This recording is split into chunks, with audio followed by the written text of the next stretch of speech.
કરોડો લોકોની આસ્થાના કેન્દ્ર અને દેશના પ્રથમ જ્યોતિર્લિંગ એવા સોમનાથ મહાદેવ મંદિરના ટ્રસ્ટમાં અનેક ગેરરીતિઓ થઈ હોવાનું બહાર આવતા ખળભળાટ મચી ગયો છે।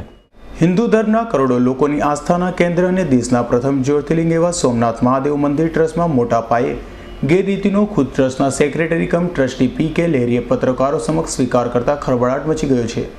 ત્યારે આ ગેરરીતિઓ અંગે હાલ તો સુરતના નિવૃત્ત કલેક્ટર પ્રવીણ ત્રિવેદી અને ઇલેક્ટ્રિક એન્જિનિયર સંદીપ શાહની તપાસ પંચની તલસ્પર્શી માહિતી સમિતિ રચના કરાઈ છે।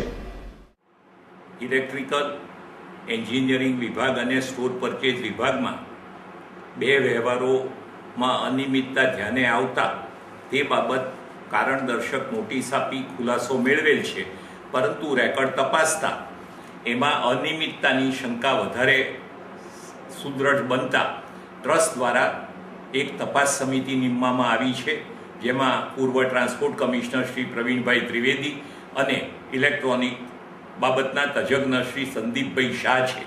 એ બંને અત્રે 9મી તારીખે આવીને તપાસ કરશે, 8 અને 9, અને જે અહેવાલ આપશે એ પ્રમાણે સોમનાથ ટ્રસ્ટ તેની પરંપરા મુજબ જે કોઈ આમાં કસૂરવાર હશે તેમની સામે કાયદા અને પરંપરા મુજબ દાખલારૂપ શિક્ષાત્મક કાર્યવાહી કરશે। આના કારણે ટ્રસ્ટની બીજી કોઈ પ્રવૃત્તિને તકલીફ છે નહીં અને બાકી બધું કામ પરંપરા મુજબ ખૂબ સારી રીતે ચાલે છે। સ્ટોર શાખાના અધિકારીની એટલા માટે બદલી કરવામાં આવી છે કે તપાસ બાકી હોય ત્યારે તે રેકોર્ડના ચાર્જમાં તેને રાખવા જોઈએ નહીં।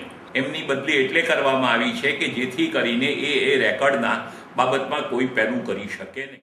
આગામી તારીખ 8 અથવા 9મીના રોજ તપાસ પંચનો રિપોર્ટ આવ્યા બાદ જવાબદારો સામે કડક કાર્યવાહીની પણ પી.કે. લહેરીએ ચીમકી આપી છે।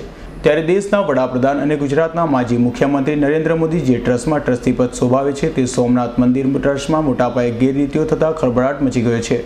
દિનેશ ગામવાનો રિપોર્ટ S9 ન્યૂઝ સોમનાથ।